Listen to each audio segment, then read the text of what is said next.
Hi ಎಲ್ರಿಗೂ ನಮಸ್ಕಾರ. ಎಲ್ಲರೂ ಹೇಗಿದ್ದೀರಾ? ಇವತ್ತು ಡಿಫ್ರೆಂಟಾಗಿ ಸೋಯಾಬೀನು ಆಲೂ ಗ್ರೇವಿ ಮಾಡೋಣ ಅಂತ ಅಂದ್ಕೊಂಡಿದ್ದೀನಿ. ನಿಮಗೂ ತೋರಿಸ್ತೀನಿ ಬನ್ನಿ ಹೇಗೆ ಮಾಡೋದು ಅಂತ ಹೇಳ್ಕೊಂಡು. ಈಸಿಯಾಗಿ 5 to 10 ಮಿನಿಟ್ಸಲ್ಲಿ ಮುಗಿದೋಗುತ್ತೆ. ನಾನು ಯಾವುದೇ ಅಡುಗೆನಾದ್ರೂ ಅಷ್ಟೇ ಗಂಟೆಲಿ ಮಾಡೋಂಗೆ ತೋರಿಸ್ಕೊಡ್ತೀನಿ. ಒಂದು 5ರಿಂದ 10 ನಿಮಿಷದಲ್ಲಿ ಮುಗಿಯೋ ಅಂಥದ್ದನ್ನೇ. ನೋಡಿ, ಆಲೂಗಡ್ಡೆನ ಕ್ಲೀನಾಗಿ ತೊಳೆದ್ಬಿಟ್ಟು 2 ವಿಷಲ್ ಹಾಕ್ಸ್ಕೋಬೇಕು ಕಟ್ ಮಾಡಿಕೊಂಡು. ಅದಕ್ಕೀಗ ಒಂದು ಈರುಳ್ಳಿ ತೊಗೊಂಡಿದ್ದೀನಿ, 4ರಿಂದ 5 ಹಸಿರು ಮೆಣಸಿನ್ಕಾಯಿ ತೊಗೊಂಡಿದ್ದೀನಿ, 2 ಬಾದಾಮ್ ಟೊಮೊಟೊ ತೊಗೊಂಡಿದ್ದೀನಿ. ಹುಳಿ ಟೊಮೊಟೊ ಬೇಕಾದರೂ ತೊಗೋಬೋದು ನೀವು, ಆದರೆ ಹುಳಿ ಹಾಕೋ ನೆಸೆಸಿಟಿ ಇರಲ್ಲ ಅಷ್ಟೇ. ನೋಡಿ, ಇವಾಗ ಆಲೂಗಡ್ಡೆ ಬೆಂದಿದೆ. ಆಲೂಗಡ್ಡೆ ಬೆಂದ ಮೇಲೆ ಕ್ಲೀನಾಗಿ ಸ್ಲ್ಯಾಶ್ ಮಾಡಿ ಇಟ್ಕೊಂಡಿದ್ದೀನಿ. ಈ ಥರ ಸಣ್ಣ ಸಣ್ಣದಾಗಿ ಹಿಸ್ಕ್ಬಿಟ್ಟು ಇಟ್ಕೊಂಡ್ರೆ ಈಸಿ ಆಗುತ್ತೆ ಅಂತ ಹೇಳ್ಕೊಂಡು. ನೋಡಿ, ಇವಾಗ ಟರ್ಮರಿಕ್ ಪೌಡ್ರು ಮತ್ತು ಪೆಪ್ಪರ್ ಪೌಡ್ರು, ಸ್ವಲ್ಪ ಜೀರಿಗೆ ಪೌಡ್ರು ಮತ್ತು ಸ್ವಲ್ಪ ಗರಂ ಮಸಾಲ ಎಲ್ಲದನ್ನು ಹಾಕಬೇಕು. ಇದಕ್ಕೆ ಸ್ವಲ್ಪ ಹಾಕಿದ್ರೆ ಸಾಕಾಗುತ್ತೆ. ಒಂದೊಂದು ಚಿಟಿಕೆ ಅಷ್ಟು ಹಾಕಿ ಇಟ್ಕೊಬೇಕು. ನೋಡಿ, ಇವಾಗೆಲ್ಲ ಹಾಕ್ತಾಯಿದ್ದೀನಿ ನಾನು.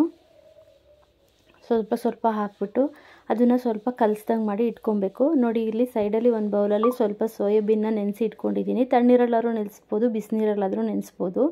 ನೋಡಿ, ಒಂದು ಸ್ವಲ್ಪನೇ ನೆನೆಸಿದ್ದೀನಿ ನಾನು, ನಮಗಾಗಷ್ಟು. ನೋಡಿ, ನೆನೆಸಿ ಇಟ್ಟಿದ್ದೀನಿ ಒಂದು ಬೌಲಲ್ಲಿ ಸೈಡಲ್ಲಿ. ಹಾಗೆ ಒಂದು ಬಾಣಲಿ ಇಟ್ಬಿಟ್ಟು ಅದಕ್ಕೆ ಇವಾಗ ಎಣ್ಣೆ ಹಾಕಿದೆ. ಎಣ್ಣೆ ಹಾಕಿ ಎಣ್ಣೆ ಕಾಯ್ದ ತಕ್ಷಣ ಇದಕ್ಕೆ ಇವಾಗ ಸಾಸಿವೆ ಮತ್ತು ಜೀರಿಗೆ ಒಗ್ಗರಣೆಗೆ ಹಾಕ್ಕೊಬೇಕು ನಾವು. ಮಾಮೂಲಿ ಅಂತೆ ಸಾಸಿವೆ ಜೀರಿಗೆ 2 ಚಟಪಟ ಅಂತ ಸಿಡಿಬೇಕು, ಆವಾಗಲೇ ಟೇಸ್ಟ್ ಬರುತ್ತೆ. ನಾನು ಯಾವಾಗಲೂ ಹೇಳ್ತಾ ಇರ್ತೀನಿ ಇದನ್ನು. ಪ್ಲೀಸ್ ನಮ್ಮ ವೀಡಿಯೋನ ನೋಡ್ತಾ ಇರೋರು ನಮ್ಮ ಚಾನಲ್ನ ಸಬ್ಸ್ಕ್ರೈಬ್ ಮಾಡ್ಕೊಳ್ಳಿ, ಹೀಗೆ ಸಪೋರ್ಟ್ ಮಾಡಿ. ನಮ್ಮ ಚಾನಲ್ಲು ನ್ಯೂ ಚಾನಲ್ ಆಗಿರೋದ್ರಿಂದ ನಿಮ್ಮ ಸಪೋರ್ಟ್ ತುಂಬ ಇಂಪಾರ್ಟೆಂಟ್ ಆಗಿದೆ.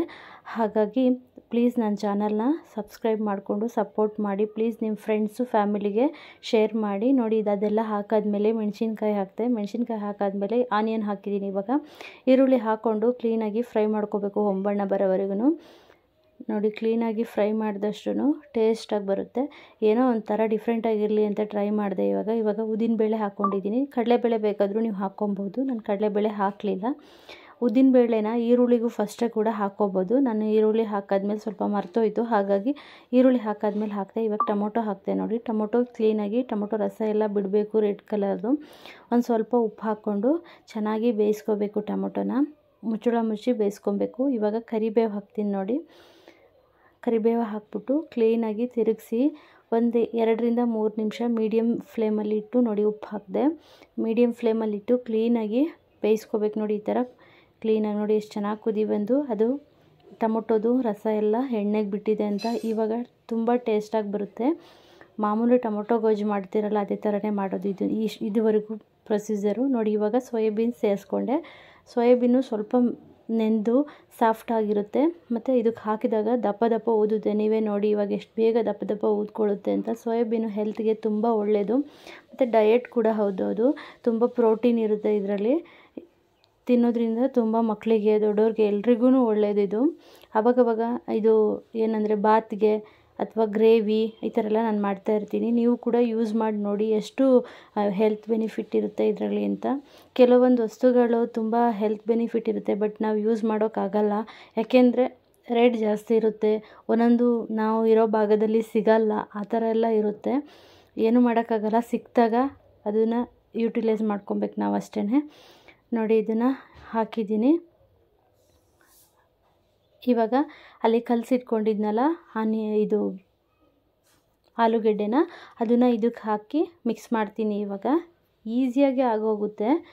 ನನ್ನ ರೆಸಿಪೀಸ್ ಎಲ್ಲದೂ ಕೂಡ ನಾನು ಹಾಕಿರೋದು ಎಲ್ಲ ರೆಸಿಪಿನೂ ನೋಡಿ, ಎಲ್ಲ ಈಸಿಯಾಗಿ ಬೆಳಗ್ಗೆ ಬೇಗ ವರ್ಕ್ ಮಾಡೋಕ್ಕೆ ಹೋಗೋರಿಗೆ ಮತ್ತು ಬ್ಯಾಚುಲರ್ಸ್ಗಳಿಗೆ ಎಲ್ಲ ತುಂಬ ಈಸಿ ಆಗಲಿ ಅಂತಲೇ ನಾನು ಹೇಳ್ಕೊಡ್ತೀನಿ. ಹೊಸದಾಗಿ ಅಡುಗೆ ಕಲಿಯೋರ್ಗಂತೂ ತುಂಬ ಈಸಿ ಆಗುತ್ತೆ ನಾನು ಹೇಳ್ಕೊಡೋ ಅಡುಗೆಗಳು. ಹಾಗಂತ ನಾನೇನು ತುಂಬ ಅಡುಗೆ ಬರೋಳು ಅಂತೇಳೇನಲ್ಲ. ಹಾಗಾಗಿ ನನಗೆ ಎಷ್ಟು ಬರುತ್ತೋ ಅದೇ ಥರ ಕಲಿಯೋರಿಗೆ ಈಸಿ ಆಗಲಿ ಅಂತೇಳಿ ನಾನು ವೀಡಿಯೋ ಮಾಡಿ ಹಾಕ್ತೀನಿ. ನನ್ನ ಮನೆಯಲ್ಲಿ ಮಾಡೋದನ್ನೇ ನಾನು ವೀಡಿಯೋಗೋಸ್ಕರನೇ ಯಾವ ಅಡುಗೆನೂ ಮಾಡಲ್ಲ, ನಿಜ ಹೇಳಬೇಕು ಅಂತಂದರೆ. ನೋಡಿ, ಇವಾಗ ಸ್ವಲ್ಪ ಉಗುರು ಬೆಚ್ಚನೆ ನೀರು ಹಾಕ್ಕೊಂಡು ತಿರುಗಿಸ್ಕೊಳ್ತಾ ಇದ್ದೀನಿ. ಆ ಪಲ್ಯ ಎಲ್ಲ ಹಾಕಿ ಕ್ಲೀನಾಗಿ ಉಪ್ಪು ಖಾರ ಎಲ್ಲ ಮಿಕ್ಸ್ ಆದಮೇಲೆ ನೋಡಿ, ಇವಾಗ ಅರ್ಧ ಲೋಟ ಬಿಸಿ ನೀರು ಮಾಡಿ ಹಾಕಿದ್ದೀನಿ. ತಣ್ಣೀರು ಯಾವುದೇ ಕಾರಣಕ್ಕೂ ಯಾವುದೇ ಗ್ರೇವಿಗಾಗಲಿ ಹಾಕಬೇಡಿ, ಯಾಕೆಂದರೆ ಟೇಸ್ಟ್ ಬರಲ್ಲ. ಅದಕ್ಕೋಸ್ಕರ ಬಿಸಿ ನೀರನ್ನೇ ಹಾಕಬೇಕು.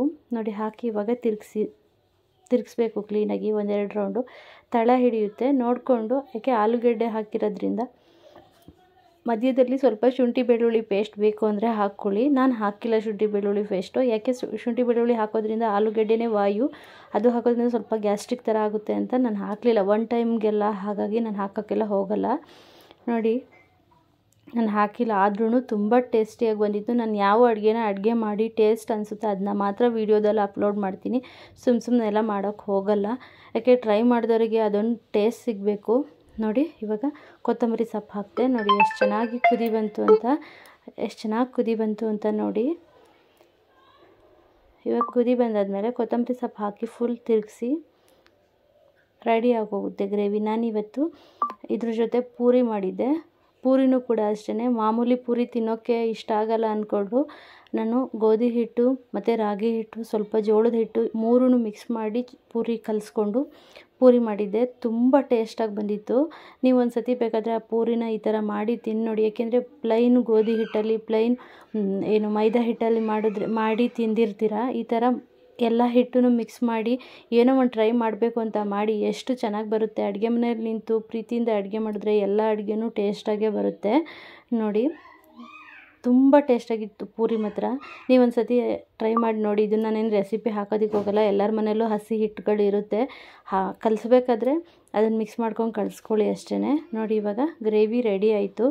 ಇನ್ನೂ ನಮ್ಮ ಚಾನಲ್ನ ಯಾರು ಸಬ್ಸ್ಕ್ರೈಬ್ ಮಾಡ್ಕೊಳ್ದೆ ನೋಡ್ತಾ ಇದ್ದೀರಾ, ಪ್ಲೀಸ್ ಸಬ್ಸ್ಕ್ರೈಬ್ ಮಾಡ್ಕೊಳ್ಳಿ. ಹೀಗೆ ನಂಗೆ ಸಪೋರ್ಟ್ ಮಾಡಿ, ಲೈಕ್ ಮಾಡಿ. ಹಾಗೆ ಯಾರಿಗಾದರೂ ಹೆಲ್ಪ್ ಆಗುತ್ತೆ, ನಿಮಗೆ ಅಡುಗೆ ಬರುತ್ತೆ ಅಂದರೆ ಬೇರೆಯವ್ರಿಗಾದರೂ ಹೆಲ್ಪ್ ಆಗುತ್ತೆ. ಪ್ಲೀಸ್ ಇದನ್ನ ಶೇರ್ ಮಾಡಿ. ನೋಡಿ ಎಷ್ಟು ಚೆನ್ನಾಗಿ ಬಂತು ನೋಡಿ ಗ್ರೇವಿ. ನೀವು ನೋಡೋದಕ್ಕೆ ಎಷ್ಟು ಖುಷಿ ಅನಿಸ್ತಿದೆ ಅಂದಾಗ ತಿನ್ನೋದಾಗ ಎಷ್ಟು ಟೇಸ್ಟ್ ಇತ್ತು ಅಂತ ನಿಮಗೆ ತಿಂದಾಗಲೇ ಗೊತ್ತಾಗೋದು. ಒಂದು ಸತಿ ಟ್ರೈ ಮಾಡಿ ನೋಡಿ. ನೋಡಿ ಪೂರಿ ನೋಡಿದ್ರಲ್ಲ, ನಾನು ಹೇಳಿದ್ನಲ್ಲ ನೋಡಿ, ಇದು ವೈಟ್ ಪೂರಿ ಇಲ್ಲ, ಒಂಥರ ರಾಗಿ ಹಿಟ್ಟು ಹಾಕಿರೋದ್ರಿಂದ ಕೆಂಪು ಕೆಂಪಗೆ ಬಂದಿದೆ puri. Thank you for watching. ಎಲ್ರಿಗೂ ಒಳ್ಳೆಯದಾಗಲಿ.